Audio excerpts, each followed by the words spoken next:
It was one of those golden Fridays that felt like a promise, the kind that makes you believe good things are still possible. I moved around the house humming that old tune Jason used to love, arranging the roses I'd bought that morning. Their scent filled every corner, mixing with the faint aroma of vanilla candles. On the counter, a small velvet box waited next to my purse. Nothing fancy, just a token of love. I'd spent the whole week planning this dinner, imagining his smile when he saw what I'd done. Maybe tonight would remind us, of what we used to be. I called Trattoria Lucia, my heart racing as the hostess picked up. "Yes, a table for 2 at 8, near the window, please. It's our anniversary weekend." Her voice was warm, kind. "Of course, Mrs. Adams. We'll make it special." I smiled to myself, almost teary with relief. It sounded like fate agreeing with me. Before hanging up, I scribbled a little note I planned to place by his plate. "To my favorite person. Always." Just writing it made me ache with nostalgia for simpler days, when love didn't feel like effort. When Jason came home, everything in me brightened, at least for a second. His jacket was wrinkled, his tie loosened, his smile distracted. Still, I greeted him with all the warmth I had left. "Don't make any plans tonight," I said playfully. "I have a surprise for you." He hesitated, glancing away. "Oh, I might need to stay late. We're finalizing a contract." My heart sank, but I didn't show it. I just laughed softly and teased. "No excuses. Just meet me at Trattoria Lucia at 8, okay?" After a pause, he nodded. "All right. Fine. I'll make it." He kissed my cheek, quick, distant, and walked out. And as the door closed, I whispered to myself, maybe this dinner will bring him back. The hours before dinner felt endless. I kept glancing at the clock, checking my phone, rearranging the same vase 3 times. Every time I caught my reflection, I told myself, "Relax, Emma. It's just dinner." But deep down, I knew it wasn't just anything. It was a test, one I needed us to pass. I slipped into the navy dress he'd once called his favorite, the one that made his eyes linger a little longer. As I fastened my earrings, I caught a faint tremor in my hands. Hope and fear, they always come together, don't they?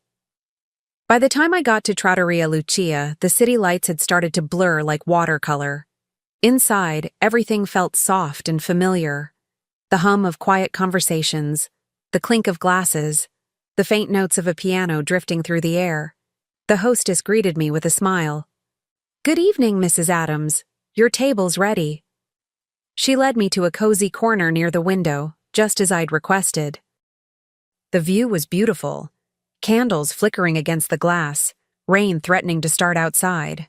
I imagined Jason walking through the door any minute now, eyes lighting up at the sight of me.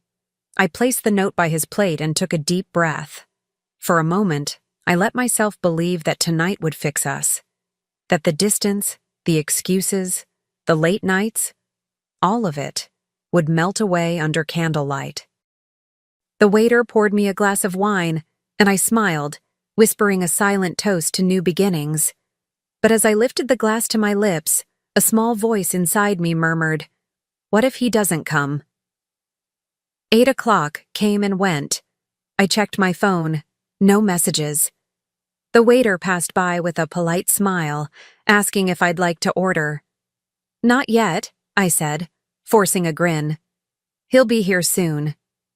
I traced the rim of my wine glass, pretending to look relaxed while my chest tightened with every passing minute. I told myself he was just running late. Traffic, maybe. A last-minute call. Anything but indifference. I wanted to believe in his promise, the way I always had. At 8:15, I texted him a quick, "Can't wait to see you." The bubbles appeared, then disappeared. No reply. The restaurant grew warmer, louder, couples laughing, forks clinking, candles flickering like tiny heartbeats. I felt strangely out of place in my own fantasy. The waitress came back, eyes kind. Would you like another glass while you wait? I nodded. Sure, why not? My voice sounded steadier than I felt. Inside, I was holding on to an image, the two of us smiling again, like we used to. By 8:30, the seat across from me still sat empty, the note untouched beside his plate. I stared at the little words, to my favorite person, always, and wondered when always had started to feel so fragile. Something inside me shifted that night, quietly, like the first crack in glass before it shatters. And though I didn't know it yet, that empty chair would soon tell me everything I'd been too afraid to see. I arrived early, or maybe just eager. Either way, I was the first to step through the doors of Trattoria Lucia that night. The air smelled of garlic and promise, the kind of scent that wraps around you and whispers, "Something good is coming." I handed my coat to the hostess, smiling as if my heart wasn't beating faster than it should. "Mrs. Adams," she said warmly, "your table is ready." Her voice carried that familiar kindness, and for a fleeting moment, I felt seen, like I still belonged somewhere. The soft hum of piano filled the restaurant, and candlelight danced on the wine glasses. I followed the hostess toward the quiet corner by the window, my heels clicking lightly against the marble floor. But halfway there, I froze. My gaze caught on a man's profile, his laugh, his gestures, the way his hand moved as he spoke. Jason. My Jason, sitting just a few feet away, and opposite him, Melissa, his ex, her voice, her laugh, it all hit me like a cold slap. 2 glasses of wine, a candle flickering between them, his hand resting on hers. For a second, the room tilted. I couldn't breathe, couldn't think. The laughter around me blurred into white noise. My first thought was denial. No, this can't be real. But it was. My husband was sitting in the same restaurant I'd chosen for us, only he wasn't waiting for me. He was already there, with her. My stomach twisted. My hand trembled around the strap of my purse. And yet somehow, I straightened my back, fixed my hair, and smiled at the hostess. "Actually," I said, forcing calm, "could you bring me to that table instead?" The hostess hesitated, her polite smile flickering when she noticed my expression. I could almost see the questions forming behind her eyes, but she said nothing, just nodded and led the way. My heels echoed louder than I expected, each step sounding like a countdown. Jason turned mid-laugh, and the look on his face when he saw me, that instant of pure, frozen horror, was almost cinematic. Melissa's smile faltered too, her fingers slipping from his hand. It was like walking into a play where I'd never been given the script. "Hi, darling," I said, my voice steady, even kind. "I see you started without me." Every head nearby turned, the restaurant's gentle murmur falling into silence. Jason's mouth opened, closed, then opened again. "Emma, what are you doing here?" he stammered. I tilted my head, savoring his confusion. "Funny, I was about to ask you the same thing." My pulse was thundering, but I refused to let him see it. If pain was going to have a stage tonight, I'd make sure I was the one holding the spotlight. Melissa shifted awkwardly, reaching for her purse. "I didn't know she'd be here." I gave her the smallest smile, sharp as glass. "Oh, don't worry, Melissa. Neither did I." Jason looked between us, searching for a lifeline that didn't exist. I could see the panic in his eyes, the way guilt clung to his every breath. And for the first time, I realized something. I wasn't just hurt. I was awake. For a heartbeat, no one spoke. Jason's lips parted, but words failed him. I stood there, taking in the scene, the flickering candlelight, their half-empty glasses, the shadow of a shared secret that had been laughing right in front of me. He looked smaller somehow, like the man I'd once loved had evaporated, leaving only the coward behind. "So," I said finally, my tone light but deliberate, This is what staying late looks like." The woman at the next table coughed awkwardly. Jason rubbed his temples, desperate to pull a version of the truth from thin air. "Emma, it's not what it looks like," he said, voice cracking. I leaned forward, eyes narrowing just enough to make him flinch.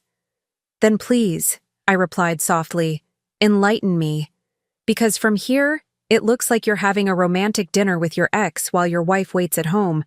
Or worse, the next table over." Melissa sank in her chair, whispering, "I'm sorry. I didn't mean—" I cut her off, smiling with quiet venom. "You didn't mean to get caught. There's a difference." The silence that followed was almost theatrical. I turned to the waiter, who stood frozen nearby, unsure if he should intervene or disappear. "A bottle of your finest wine, please," I said, handing him the menu with a calmness that didn't belong to the moment. "I think we're all going to need it." My hand didn't shake. My voice didn't waver. And as I sat down across from Jason, staring straight through him, I realized something terrifying and liberating. The worst had already happened. Everything after this would be on my terms. The waiter poured the wine with trembling hands, the liquid gliding into the glasses like a ritual neither of us wanted to be part of. I watched the crimson swirl and thought how love once felt just like that, rich, intoxicating, and easy to spill. Jason sat across from me, shoulders stiff, eyes darting between me and Melissa, searching for some version of the man he thought he could still be. "Emma, please," he started, his voice barely above a whisper. "It's not what it looks like." That line again. The oldest one in the book. I took a slow sip, letting the silence punish him. "Then tell me," I said, resting my elbow on the table. "What does it look like? Because from here it looks like betrayal served with Chianti and candlelight." He shifted, trying to regain control, but the effort only made him smaller. Melissa just wanted to talk. "It's complicated," he muttered. I smiled. Not kindly, not cruelly, just tired. "No, Jason. It's actually very simple. You lied." My voice cracked on that last word, but I didn't let the tear that followed fall. I'd already given him too much. Melissa stared at her napkin, her face pale. "Emma, I'm sorry," she whispered. "I didn't mean for this to happen." I laughed once, soft, broken, disbelieving. "You didn't mean to get caught, Melissa. Let's not romanticize it." The room was spinning now, though I sat perfectly still. Every sound, the clinking forks, the whispering guests, the scrape of a chair, felt amplified, unbearable. And somewhere between anger and disbelief, I realized the truth. I wasn't losing Jason tonight. I'd already lost him long ago. I stared at Jason, and for a moment, I almost pitied him. Almost. The man sitting in front of me wasn't the one who used to pull me close after long days or whisper plans for our future under this very same candlelight. He was a stranger wearing my husband's face. "Do you remember our first dinner here?" I asked quietly. "You said this was your favorite place in the world. I guess that part was true. You just forgot to mention who you wanted to share it with." My tone was calm, but inside I was shaking, every word slicing through the last threads of denial holding me together. Jason tried to reach across the table, his hand hovering like he could somehow touch the version of me that still cared. "Emma, please, listen." I pulled back before his fingers grazed mine. "No," I said, steady now. "You've said enough." He exhaled, shoulders collapsing as if the truth had finally caught up with him. I wanted to scream, to throw something, to cry until the whole restaurant blurred. But I didn't. Instead, I reached for my glass, held it up to the light, and studied the red reflection trembling inside. That was me now. Cracked, shaken, but still whole. Melissa looked like she wanted to vanish. Her lipstick had faded, her posture small, her eyes darting anywhere but mine. She mumbled, "I didn't mean to hurt you." I tilted my head. "Of course you did," I said softly. "You just didn't expect to see what that looks like." And for the first time since walking in, I felt something close to power. Fragile, fleeting, but real. Painful honesty has a strange way of clearing the air. It burns, but it also frees you. I looked down at my plate, untouched, perfect, meaningless. The food sat there like an exhibit from a life I no longer recognized. My hand moved on its own, steady now, as I lifted my glass. The wine shimmered under the light, dark and beautiful, just like the truth, bitter but cleansing. "Here's to honesty," I said, raising it slightly toward Jason, "a taste you clearly forgot." And before he could respond, I tipped it forward, letting the red spill across his plate, staining everything in front of him. The sound was soft, but it cut sharper than any word I could have said. Gasps echoed around the room, whispers blooming like wildfire, but I didn't care. For the first time in months, maybe years, I wasn't afraid of what came next. Jason reached out, panic flashing in his eyes. "Emma, please." I stood folding my napkin neatly beside the note I'd written hours earlier, to my favorite person. Always. The irony wasn't lost on me. "You were," I said quietly. "Once." And then I turned toward the door, my heels clicking with the same rhythm that had brought me here. Only now, it sounded like closure. Outside, the night air hit me, cold, sharp, liberating. My heart was still pounding, but the ache felt cleaner somehow, almost necessary.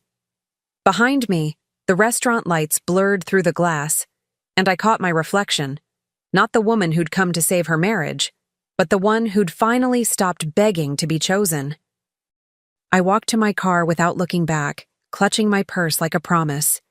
Whatever tomorrow held, it would no longer belong to him. When I got home that night, the house felt too quiet, the kind of quiet that hums in your bones. I left the lights off, let the darkness swallow me whole. My heels lay by the door, my hair tangled from the wind, my heart still racing from the storm I'd just walked through. I sat on the couch, staring at nothing, listening to the clock tick like it was mocking me. Every second stretched, each one saying what Jason wouldn't. He made his choice. I could almost still smell the wine. Rich, bitter, final. When the door finally opened hours later, his footsteps broke that silence. Jason stood there breathless, desperate, eyes wide like he'd run home to rescue the version of us that no longer existed. "Emma, please," he said, his voice cracking. "You have to listen." It wasn't serious. I almost laughed, not because it was funny, but because it was pathetic. "You cheated on me with the same woman you used to cry over," I said quietly. "That's not serious, Jason. That's recycled heartbreak." My tone surprised me. Calm, measured, like I was narrating someone else's story. He stepped closer, pleading. "We just talked." "Over dinner, with candles, with your hand on hers," I interrupted. "Save it." My voice didn't rise. I didn't scream.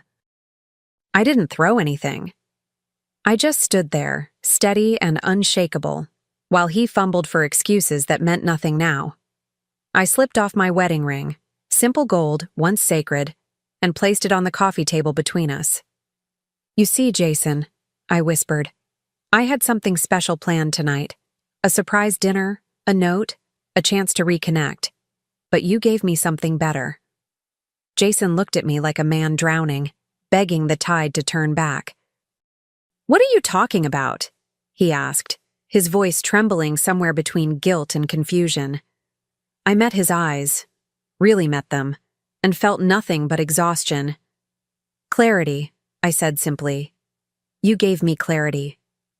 I'd spent months trying to read between his silences, rewriting his coldness into something tender, pretending that distance was just fatigue. But seeing him with her stripped away every illusion, it was like suddenly remembering who I was before him and realizing I missed her. He ran a hand through his hair, pacing like a caged animal. "Emma, I made a mistake, okay? Can't we just—" "No," I cut him off. "You don't get to call it a mistake when you made a reservation." My voice echoed softly in the dim room, steady, deliberate. For once, he had nothing to say. The silence between us wasn't awkward anymore. It was truth taking up space. I could feel my heartbeat slowing, matching the rhythm of resolve settling into my chest. I'd cried enough in my life over promises people never kept. Tonight, the tears stayed put. I walked past him toward the bedroom, the weight of years trailing behind me. Every photograph on the wall felt like a relic, versions of us frozen in moments that no longer belonged to me. In the mirror, I caught my reflection again, the same one from the restaurant window, older, stronger, still standing. I picked up a suitcase from under the bed and set it on the floor. The sound of the zipper was final. Behind me, Jason whispered, "Emma, please, don't do this." I didn't turn around. "Jason," I said softly, "you already did." I spent the rest of the night packing. Not in anger, not even in grief, just in silence. The sound of clothes folding became a kind of rhythm, a heartbeat that reminded me I was still here, still choosing. Every item that went into the suitcase felt like a truth I'd been avoiding. The sweater he said he loved, the perfume he stopped noticing, the framed photo that used to make me smile. I didn't cry. I thought I would, but there was nothing left to drain. What remained was sharper, a kind of clarity that burned but didn't destroy. From the doorway, Jason watched me, helpless. "You're overreacting," he whispered, and I almost pitied how small his words sounded. I zipped the suitcase and faced him one last time. "No, Jason," I said, my tone calm enough to scare us both. "I'm just finally reacting." He reached for me, but I stepped back. I could see it in his eyes, the realization that I was done begging, done waiting, done pretending. I walked past him, carrying nothing but my dignity and a strange, steady calm that I hadn't felt in years. I paused at the front door, hand on the knob. Behind me, the house was still, the life we built hanging like a ghost between us. "You should get some sleep," I said quietly. "Tomorrow's going to be different." And as I stepped into the night, the wind brushed against my face, cool and electric, like the world itself had shifted. Somewhere deep inside, a thought flickered. Faint, but certain. He has no idea what I'm capable of. The next morning, the sunlight felt different, colder, clearer, almost surgical. I didn't cry when I woke up. Instead, I made coffee, sat at the kitchen table, and opened my laptop. The ache had been replaced by something steadier, focus. People always say revenge is about anger, but they're wrong. It's about balance. It's about showing the universe that cause and effect still exist. I wasn't going to scream or break anything. I was going to let the truth do the heavy lifting. Quietly, efficiently, completely. By noon, I'd already called a lawyer, not one of those friend-of-a-friend types Jason liked to boast about, but someone discreet, sharp, and lethal with paperwork. While he stammered through conference calls pretending to fix what he'd broken, I was gathering proof. Receipts, messages, photos. Every lie he told had a timestamp, and I collected them like trophies. I even found out that business trip next month, the one he said was for networking, was actually a vacation booked under Melissa's name. 2 tickets, 1 bed, 1 foolproof plan that wasn't his anymore. I didn't rage. I documented, I forwarded, I printed. When I was done, I emailed everything to HR at his firm, his messages, his itinerary, his little love notes. Subject line, Employee Conduct Inquiry, Jason Adams. I attached proof, hit send, and took another sip of coffee.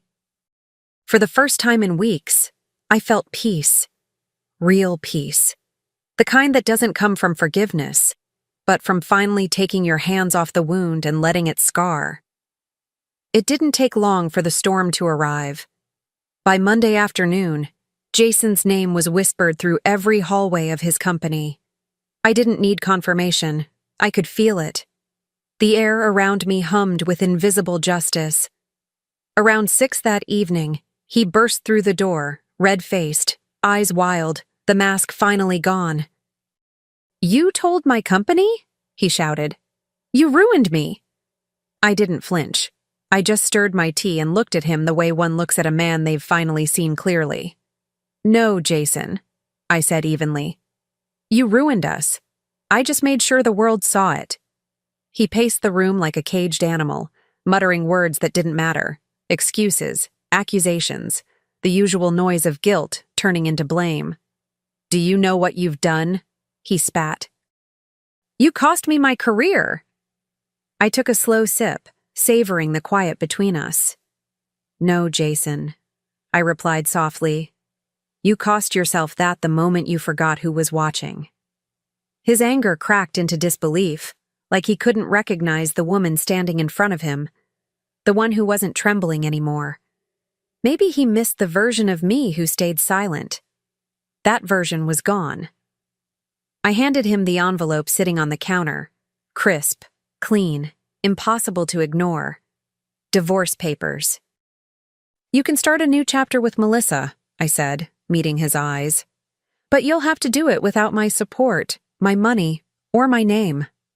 His jaw clenched, a muscle twitching like he wanted to speak, but couldn't find a word sharp enough. He slammed the door on his way out, the echo ringing through the empty house. For the first time, the sound didn't hurt. It sounded like freedom.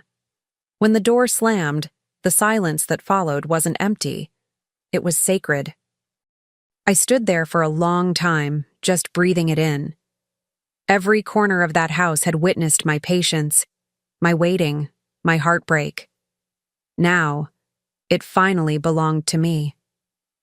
I looked at the divorce papers still lying on the counter, the space where his ring used to sit, the life that had unraveled one secret at a time. For once, it didn't feel like loss. It felt like spring cleaning, brutal, necessary, and cleansing in its own way. The next morning, I opened the curtains and let the sunlight flood in. It hit the walls like a quiet applause, lighting up the place in a way it hadn't in years. My phone buzzed nonstop. Messages from friends, from his colleagues, from people pretending to be surprised. I ignored them all. I didn't need validation. Justice doesn't need witnesses. It just needs to be done. I poured myself another cup of coffee and smiled at the simplest truth. I'd finally stopped waiting for someone else to save me. Later, I sat at the kitchen table where everything had once begun. The same table where I'd planned that anniversary dinner. The irony didn't sting anymore. It made me proud. I'd spent so long fearing endings that I never realized how beautiful they could be when you write them yourself. Outside, the world kept turning, indifferent and alive, and I whispered to the quiet, "I'm done being his lesson." A small smile found its way to my lips. Now he's mine. Months later, I found myself back at Trattoria Lucia. Funny how time softens the places that once hurt you. The air still smelled of basil and wine, the piano still hummed softly in the background, but everything felt lighter now. Maybe because I wasn't walking in with hope or heartbreak this time. I was walking in as myself. No secrets, no lies, no tightness in my chest. Just me and a handful of friends who'd seen me through the storm.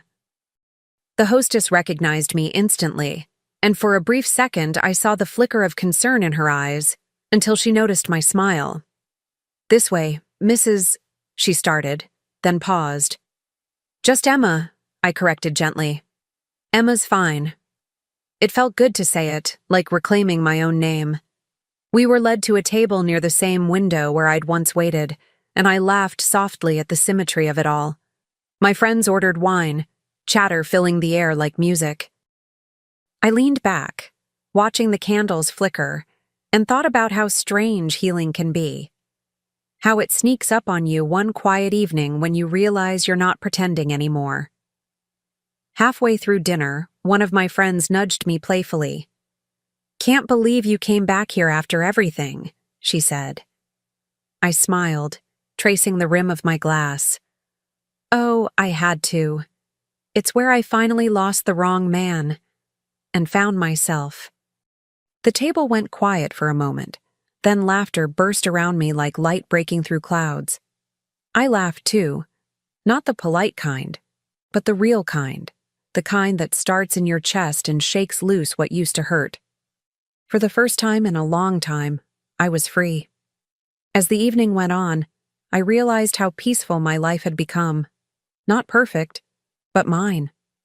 I'd moved into a smaller apartment near the coast, where mornings smelled like salt and freedom. I'd started painting again, something I hadn't done in years. My laughter had changed too. It no longer needed permission. The version of me who once waited for phone calls and half-truths had been replaced by someone softer, wiser, and beautifully unbothered. I used to measure happiness by who sat across from me. Now I measured it by how full I felt when no one was there. My friends talked about travel plans and family dramas, and I just listened, grateful. Every story felt like proof that life moves forward whether you're ready or not. But if you're brave enough to face it, it gets better than you imagined. The restaurant buzzed around us, the same hum I'd once drowned in tears, now a soundtrack to peace.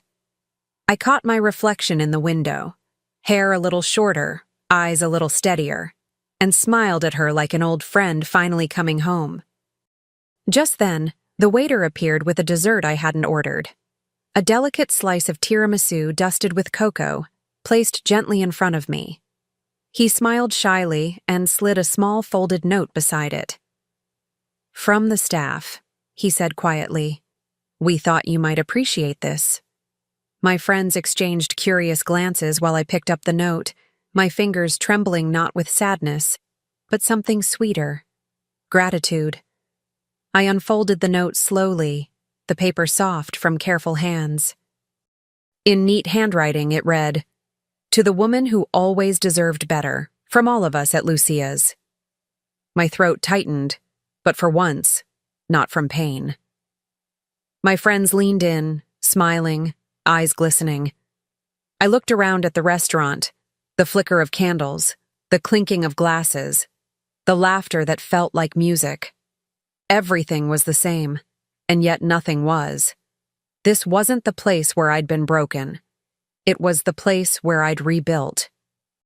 I raised my glass, the light catching the rim just right. "To second chances," I said softly. "To peace, to freedom." My friends echoed the toast, and for a moment, the world felt still, like it was pausing just for me. I took a bite of the dessert, sweet and light, and closed my eyes. Every flavor felt like a reward for surviving something I once thought would destroy me.